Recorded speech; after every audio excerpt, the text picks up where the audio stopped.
Oke, assalamualaikum warahmatullahi wabarakatuh. Selamat pagi, selamat siang, selamat sore, selamat malam. Berjumpa kembali dengan Mas Bro Tegal.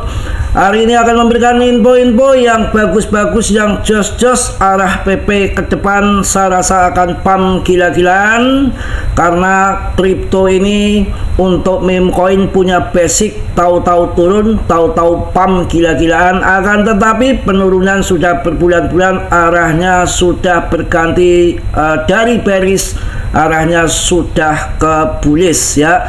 Tentunya kalian galau, tentunya kalian resah, gelisah, nek, jengkel, nunggu nggak naik-naik, sabar ya. Nanti juga akan naik, karena basic daripada meme coin adalah tahu-tahu terbang, tahu-tahu turun. Karena sudah turun terus, tinggal terbangnya saja. Di samping itu juga kita sabar menunggu keberhasilan tentang geopolitik global secara ekonomi yang lagi terjadi tarik ulur yang nggak karuan, yang Trump juga lagi berkutakan. Akan tetapi mengusulkan 3,3 triliun US dollar, gila, itu uang besar ya. Market cap global keseluruhan di kripto pun nggak sampai segitu ya. Ini sudah disetujui di Senat, tinggal dibawa ke DPR, sudah diajukan, tinggal di ACC saja sudah, saya rasa sudah gelontoran dana yang luar biasa. Secara uang fiat akan terjadi inflasi ya, dengan banyaknya yang beredar uang. Akan tetapi kita untuk pemain kripto sudah tahu investasi ya, bisa masuk ke emas, silver, BTC, beli kebo, beli sapi, beli sawah ya, properti ya. Mungkin itu. Kita lihat grafik di sini bahwa PP ini sudah mampu mempertahankan dari bearishnya terjadi di spot kuat. Ini tinggal pumpnya saja kalau lihat grafik di sini, jadi nggak perlu khawatir ya. Dulu Shiba Inu juga begitu, kondisi kayak kiamat, nggak naik-naik, tahu-tahu pump gila-gilaan. Karena yang terbaik menurut saya untuk meme coin saat ini masih ada di PP. Kita bahas lebih lanjut di sini. Ini luar biasa, tidak tipu-tipu ataupun mengada-ngada. Kita lihat di sini pemegangnya sudah 459,2 ribu. Ini sangat luar biasa.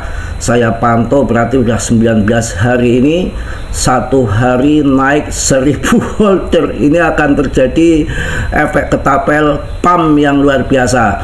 Kalau kalian mampu hold paling tidak sampai akhir tahun saja, wow, kalian akan kegirangan lihat cuannya daripada PP.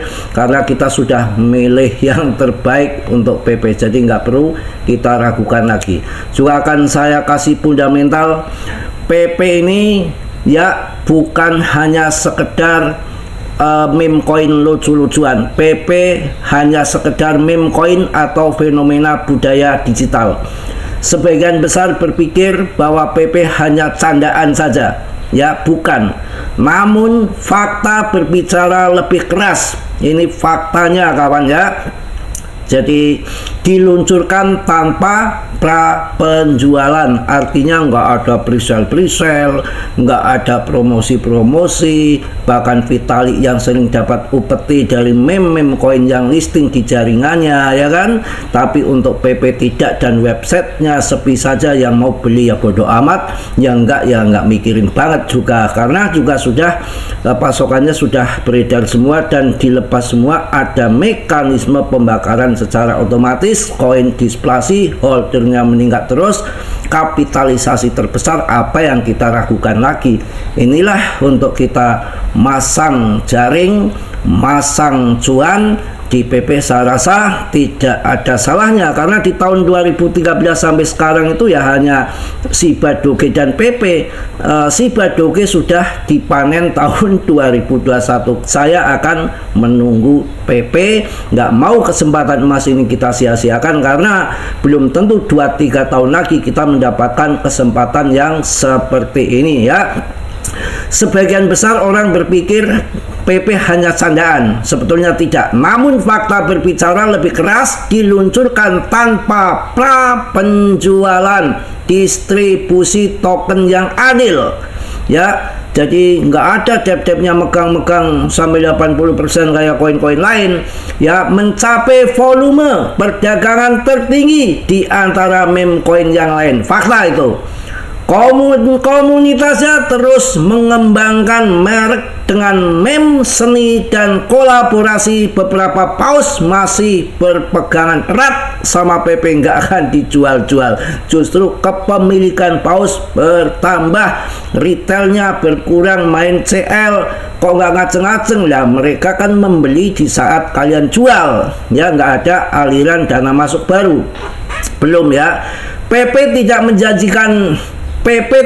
menjanjikan DeFi atau Metaverse. Ia memberikan viralitas dan kekuatan komunitas. Seperti itulah budaya kripto saat ini. Jadi saat ini tuh budayanya itu nggak ada menjanjikan proyek DeFi, nggak ada menjanjikan proyek Metaverse, yang mana Raca itu kan jurusannya Metaverse ya, hancur lebur jadi debu ya. Yang kita itu udah nggak usah mikirin teknologi, proyek bagus apapun proyek itu kan bakar pulus ya. Kalau nggak ada investor, teknologi sebagus apapun, secanggih apapun ya, dengan promo-promo yang hebat-hebat, tapi nyatanya investor nggak ada ya sama juga pelangga-pelongo kayak kebo, barangnya nggak naik ya.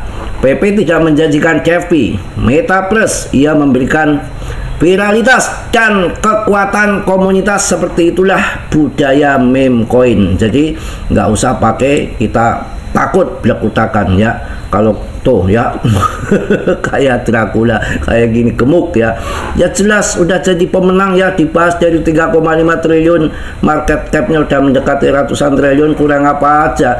Tinggal menunggu akhir tahun saja udah pam gila-gilaan. Mudah-mudahan nanti di bulan Juli ini sudah naik ya. Kalau kita melihat BTC-nya sudah mulai turun tuh, dan BTC mulai ke bawah dikit, Subway banyak yang aliran dana sudah mulai pindah ke altcoin.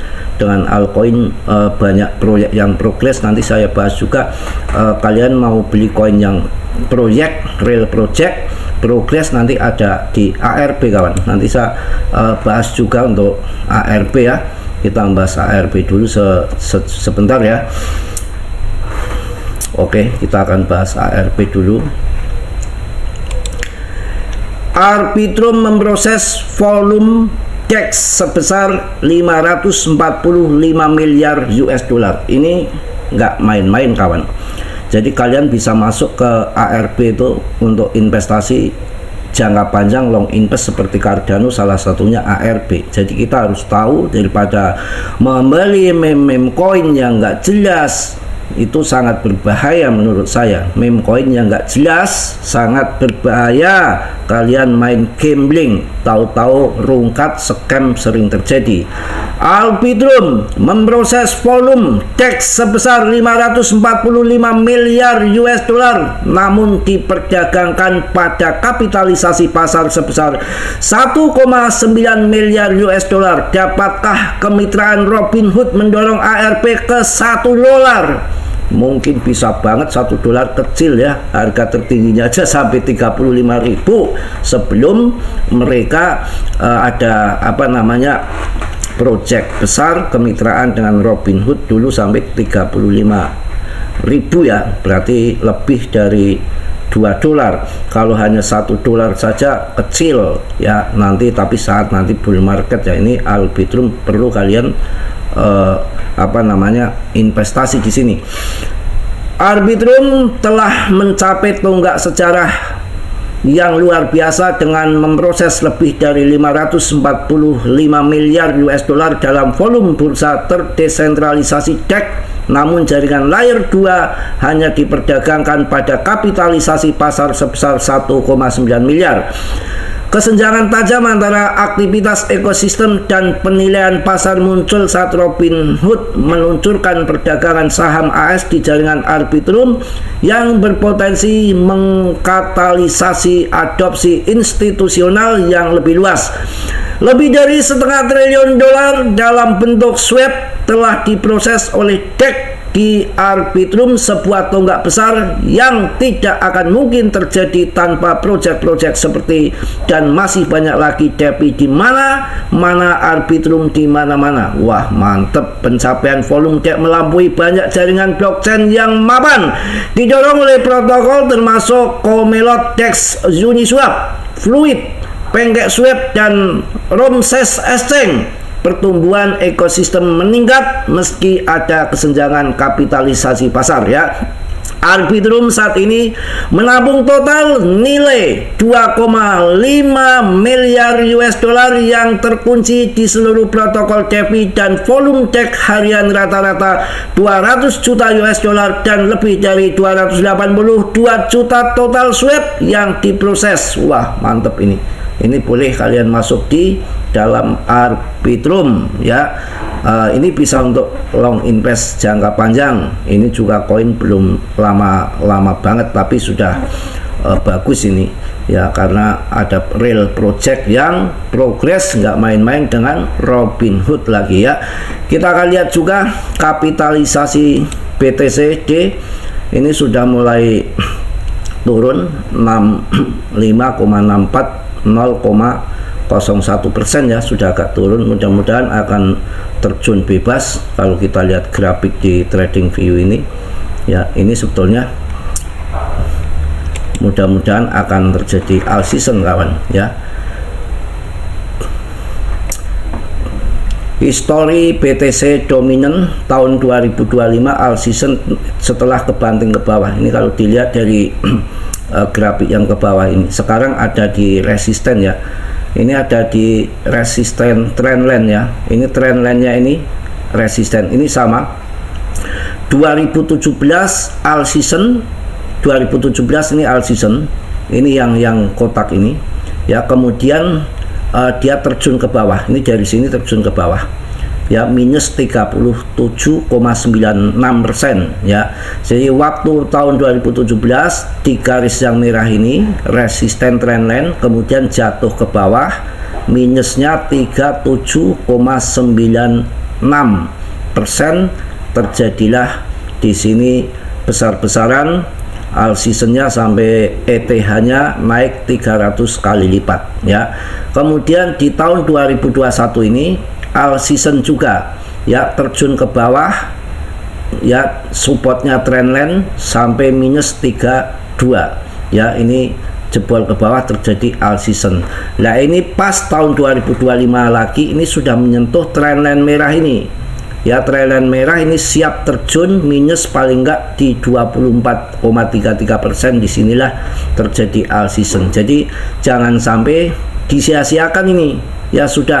Udah tinggal terjunnya saja. Kita melihat, harus lihat di belakang layar yang terjadi. Jangan melihat harga naik turun jangka pendek, jangan. Kita lihat berbagai macam data yang akurat. Yang penting ya, para investor kelas kakap yang udah berpengalaman dari tahun 2013 itu juga faktor kunci untuk all season juga melihat Bitcoin D-nya. Bitcoin dominannya ini ada di resisten yang kuat di trendline yang merah ini. Tahun 2017 terjadi all season, terjun setelah menyentuh area merah. Ini sama tahun 2021 sama terjun juga. Ini nanti tahun 2025 sudah menyentuh di trendline yang merah atas, tinggal terjunnya saja. Kita sabar sedikit, jangan kesempatan ini kita sia-siakan begitu saja. Jangan nanti masuk ketika BTCD sudah di bawah minus 24%. Itu namanya kita membeli sudah di pucuk, sudah akan terbang lagi ke atas ya, bahaya, bisa terjadi crash altcoin. Kalau ini kan altcoin lagi hancur-hancuran, harganya di dasar jurang karena BTCD-nya masih di atas. Itu begitu kawan ya. Kita lihat juga grafik yang lain di sini. Kemudian juga ini ya, historinya ini kita berada ini tahun 2021 ini di sini di 78 terjun, 73 terjun, D-nya 7667 terjun. Ini kan sudah arahnya akan ke bawah, ini di nanti terjadi all season begitu kira-kira ya. Kita lihat grafik selanjutnya juga di sini sama ya, tinggal terjunnya saja. Ini saatnya musim altcoin ini menyentuh di sini tuh, trading view yang di sini tuh menyentuh garis trendline yang di atas, terjun, terjadi alt season. Ini sama, ini sudah menyentuh di atas, ini tinggal crashnya saja terjadi alt season ya. Saya kira begitu untuk BTCD nya, kita tinggal tunggu pumpnya saja. Dan juga info yang menarik juga, ada terobosan dari apa namanya ETH juga ada project yang progress kelihatannya ya. Kita lihat saja nanti di sini. Terobosan baru ETH Community Foundation misi menuju 10.000 US dollar. Ini banyak yang memprediksi bahwa nanti ETH akan masuk ke 10.000 US dollar. Jadi kenaikan nggak banyak ya. Kalau tahun 2017 300%, 300 kali lipat. Tahun 2021 50 kali lipat. ETH tahun 2026 ini kalau 6 kali lipat saja udah 120 juta ataupun 10.000 US dollar. Ini sama ya. Ini ETH. Jadi komunitas Ethereum baru saja menyambut inisiatif berani dengan peluncuran Ethereum Community Foundation ECF. Ini juga termasuk apa namanya, ICP ini adalah mengadopsi filosofi ya dibakar yang memanfaatkan pembaruan EIP 1559 ETH yang diperkirakan pada tahun 2021 untuk mengurangi pasokan ETH melalui pembakaran biaya transaksi dengan lebih dari 4,3 juta ETH telah dibakar hingga saat ini. Fondasi ini berusaha untuk mempercepat tren deflasi ini. Jadi banyak juga berita-berita yang positif. Kita melihat di belakang layar, jangan melihat harga saat ini yang kan kondisinya nggak jelas, karena juga apa sih bahasa Indonya ya, maju mundur gitu ya, kayak patat ayam. Itulah cara gobloknya. Jadi kita harus ngerti bahwa di balik belakang layar apa yang terjadi ya. Tahun 2021 juga di bulan Juli itu juga harganya ancur-ancuran, tapi karena di bulan 4-nya ya itu sudah terjadi pump besar ya, ATH baru 2 kali apa namanya terjadi alt season ya. Ini mungkin telat sedikit karena berkudakannya Trump sampai nanti Juli Agustus baru terbang, malah lanjut sampai akhir tahun ya. Syukur-syukur begitu. Kita sabar karena kita mengikut market, bukan market yang ikut kita. Tapi kita nggak usah panik kalau melihat si PP ini. Kalau lihat di secara Mbah Fibonacci-nya sebentar, ini memang ada di dalam resisten ya. Kita lihat Mbah Fibonacci-nya untuk di daily-nya. Jadi kalau main Bimbo ini begini kawan, kita kalau main Bimbo sebetulnya bolak-balik hampir sama. Kalau kita lagi penurunan, ini kan penurunan, kita nariknya dari atas ke bawah. Dari atas ke bawah berarti penurunan ya, lagi kondisi penurunan, nariknya dari bawah ke atas, maka terjadilah bottomnya ketahuan. Ini kan tren turun dan ini sudah menjadi bottom di sini. Bottom di sini arahnya berarti sudah arahnya tren bullish ke atas. Walaupun ke atas tetap naik turun. Ini pernah mampu menjebol Bimbo 3082 di sini ya, tapi terjadi turun lagi ke sini. Dan ini berusaha menjebol 0,236 di sini. Nanti kalau mampu kejebol di sini, mampu kejebol arahnya ke atas ya. Untuk resistennya di garis-garis ini, resistennya di sini. Yang awalnya resisten kalau mampu kejebol menjadi support. Tapi untuk menjebol jadi support itu dia harus bertahan dulu di support. Kalau ataupun secara bodohnya itu kesepakatan harga secara alami di seluruh dunia. Oh, di sini sudah nggak turun lagi jadi bottom, kompak, disitulah akan terjadi bump. Itu kalau melihat penurunan ditarik dari atas. Kalau melihat tren bullish, tren atas naik, berarti nariknya dari bawah ke atas ya. Atasnya bebas mau kemana ya, tapi kita ambil yang paling atas ini di sini. Ini sebetulnya sama, ini juga masih tertahan di sini di Bimbo 023 07 ya, 07 ini masih tertahan di sini. Nanti kalau di sini mampu menjebol baru akan ke sana. Jadi sebetulnya di samping kita lihat trendline ini masih dalam trendline, belum mampu menembus daripada trendline. Akan tetapi juga bersamaan dengan di Fimbo. Jadi hampir sama, saya rasa hampir sama kalau kita memahami saya oblak itu Fibonacci, Ichikewi, trendline segala macam itu nggak beda sebetulnya ya. Jadi nggak beda. Jadi yang agak beda itu RSI, kemudian tapi kan nggak begitu tepat. Bollinger Band juga nggak begitu tepat, namanya juga PA kebenarannya 30% saja, kalah dengan fundamental. Nanti kalau tiba-tiba dipangkas suku bunga, apalagi dengan 3,3 triliun US dollar, itu uang yang besar ya, cetak uang stimulus ya, terjadi goncangan hebat, market terbang, inflasi terjadi, orang berbondong-bondong pergi beli kebo, beli sapi, beli tanah, beli rumah, beli kripto, BTC, emas. Yang tahu nggak tahu investasi ya kebakaran, kegarongan, nilai kekayaannya akan anjlok ya, gila-gilaan itu di situ ya. Kita lihat juga tadi sudah saya jelaskan BTCD. Sabar, jangan melihat kondisi grafik ya, jangan melihat harga saat ini hanya jangka pendek saja, kita melihat ke depannya ya. Untuk rankingnya juga PP ini menarik sekali di 28 ya, 28, 29 di situ-situ saja, dan kapitalisasinya itu bertahan di 65 triliun. Ini banyak yang udah cuan ya, peredaran suplainya udah beredar semua. Ini pemegangnya itu meningkat terus, jarang terjadi koin yang meningkat terus holdernya. Saya rasa nanti akan sampai 1 juta holder. Asal kalian sabar, kalian akan cuan besar di sini. Di PP, menurut saya kalian sabar akan cuan besar. Kalian nggak sabar ya, kesempatan ini susah untuk kalian dapatkan lagi dalam waktu dekat, itu nggak akan mudah ya. Jadi setahun 2 tahun belum tentu ada, kita harus sabar gitu. Mungkin itu aja yang saya sampaikan di siang hari ini. Tetap semangat, tetap yakin PP paling baik menurut kapitalisasi, menurut rankingnya ya, apalagi yang kita pikirkan, karena long invest ya, sabar menunggu juga geopolitik global secara ekonomi.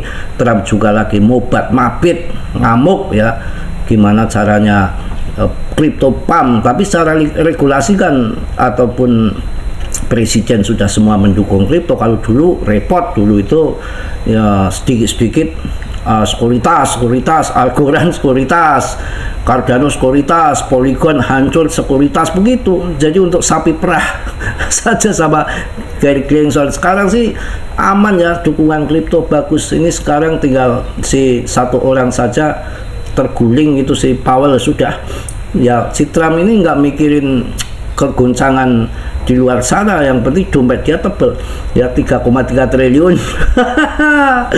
Mungkin itu aja kawan, tetap semangat, tetap yakin rezeki gak akan kemana. Jadilah orang yang bersih hatinya agar rezeki mendekat ya.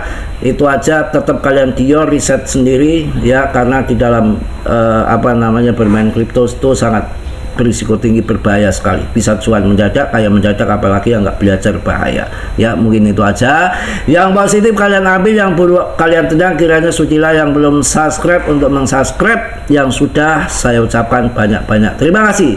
Salam dari Tegal Mas Bro, wassalamualaikum.